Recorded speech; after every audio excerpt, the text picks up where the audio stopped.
Hello friends, आप सभी का मेरे यूट्यूब फैक्ट चैनल पर स्वागत है। हम लोगों ने एक नया टॉपिक स्टार्ट किया था, भारत की मृदा। तो भारत की मृदा टॉपिक के अंतर्गत अब तक हम लोगों ने सबसे पहले मृदा की परिभाषा का अध्ययन किया था। फिर इसके बाद हम लोगों ने मृदा का जो वर्गीकरण है उस टॉपिक को प्रारंभ किए थे।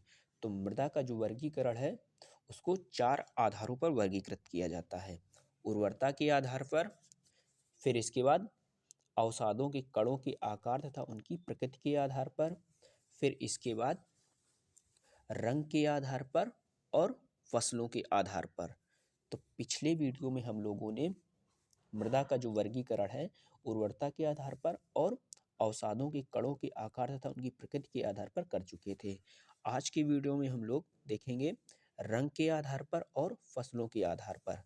तो रंग के आधार पर जो कुछ मृदाएं हैं उनको रंग के आधार पर भी वर्गीकृत किया जाता है। जैसे दक्कन लावा पठार और मालवा का जो पठार है, मालवा का पठार है, वहाँ की जो शैल संरचना है उसके अपक्षयन एवं अपरदन से उस पर निर्मित जो मृदा है वो काली मृदा है, उसे कहा जाता है काली मृदा। ठीक इसी प्रकार से प्रायद्वीपीय भारत में लाल मृदा क्षेत्र का भी विस्तार देखने को मिलता है। पीली मृदा, बांगर मृदा वाले क्षेत्रों में इस मृदा संरचना का निर्माण हुआ है। भूरी भूरी जो संरचना है, भूरी मृदा जो है, ये लाल मृदा वाले क्षेत्रों में इस संरचना का विस्तार देखने को मिलता है। फिर कुछ मृदाएं ऐसी हैं जिनको फसलों के आधार पर भी वर्गीकृत किया जाता है। जैसे जो कपास की खेती जिस मृदा पर की जाती है उसे काली मृदा कहा जाता है। तो उस काली मृदा को ही कपासी मृदा के नाम से भी जाना जाता है। तो जो काली मृदा वाला क्षेत्र है वो दक्कन लावा पठार है। तो दक्कन के लावा के पठार वाले क्षेत्र में जो मिट्टी निर्मित हुई है उसे ही कपासी मृदा के नाम से जानते हैं। इसी प्रकार से जो असम का क्षेत्र है वहाँ पर हिमालय के दक्षिणी ढलानों पर चाय की कृषि की जाती है, जिसके कारण उस मिट्टी को चाय की मिट्टी के नाम से जानते हैं। इसी प्रकार से भारतीय कृषि अनुसंधान परिषद द्वारा 1953 में अखिल भारतीय भूमि उपयोग तथा भारतीय मृदा सर्वेक्षण संगठन की स्थापना की थी। 1953 में भारतीय कृषि अनुसंधान परिषद एक संगठन है ने अखिल भारतीय भूमि उपयोग तथा मृदा सर्वेक्षण संगठन की स्थापना की। तो इसने क्या किया, भारत की मृदा का वर्गीकरण करने के लिए इस संगठन का गठन किया गया था। तो भारतीय कृषि अनुसंधान परिषद द्वारा अखिल भारतीय भूमि उपयोग तथा मृदा सर्वेक्षण संगठन की स्थापना की गई। तो इसका उद्देश्य था कि ये भारत में जो मृदा पाई जाती हैं उनके प्रकारों का वर्गीकरण करे। तो इसके द्वारा जो भारत में पाई जाने वाली मृदाएं हैं उनको 2 आधारों पर वर्गीकृत किया गया, जिनका प्रभाव व्यापक क्षेत्रों में देखने को मिलता है। उन्हें कहा गया मंडलीय मृदा। मंडलीय मृदा या इससे ही जोनल सॉइल के नाम से भी जानते हैं। तो मंडलीय मृदा का जब हम लोग अध्ययन करते हैं तो इसको मुख्यतः 4 भागों में वर्गीकृत किया जाता है, जैसे जलोढ़ मृदा, काली मृदा, लाल मृदा और लैटराइट मृदा। इसी प्रकार से अखिल भारतीय भूमि उपयोग तथा मृदा सर्वेक्षण संगठन द्वारा एक दूसरा प्रकार भी मिट्टी का वर्गीकृत किया गया। तो वो दूसरा प्रकार है जो सीमित क्षेत्रों में मृदा पाई जाती है उसे क्षेत्रीय मृदा या अजोनल सॉइल कहा जाता है, जिसके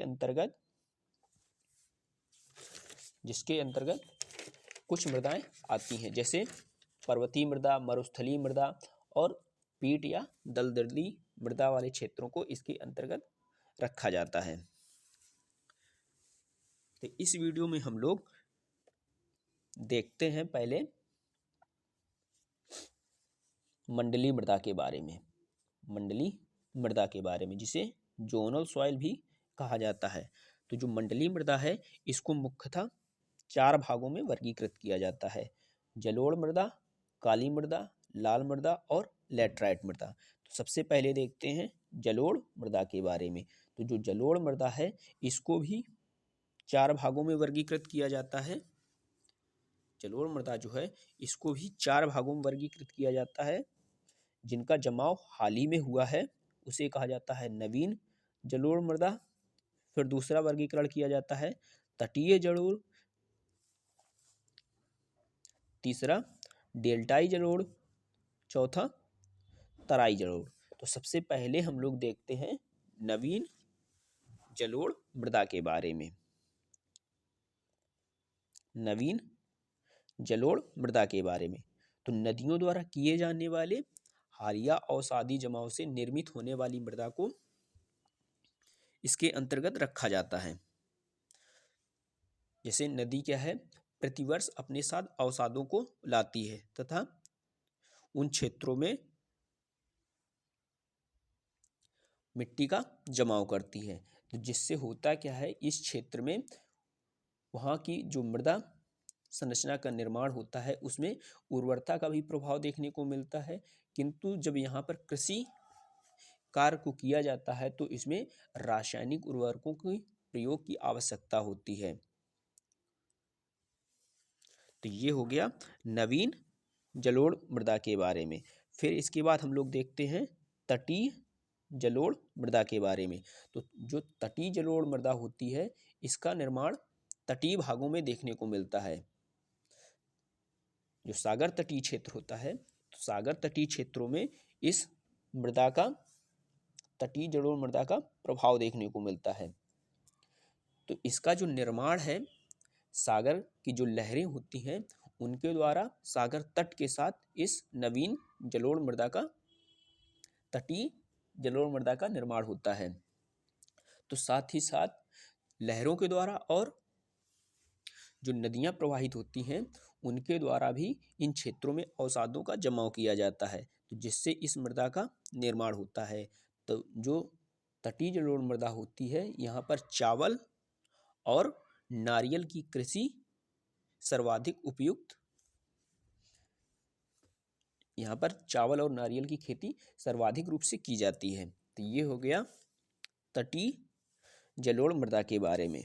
फिर इसके बाद देखते हैं डेल्टाई जलोढ़ मृदा के बारे में। तो डेल्टाई क्षेत्रों में नदियों द्वारा जमा किए जाने वाले अवसादों से इसका निर्माण होता है। तो जो नदियाँ प्रवाहित होती हैं उनके द्वारा डेल्टाई क्षेत्रों में जो अवसाद जमा किए जाते हैं उससे इस मृदा का निर्माण होता है। तो ये जो मृदा होती है डेल्टाई जलोढ़ मृदा, ये काफ़ी उर्वर होती है। तो यहाँ पर चावल, जूट इत्यादि जैसी कृषि की जाती है।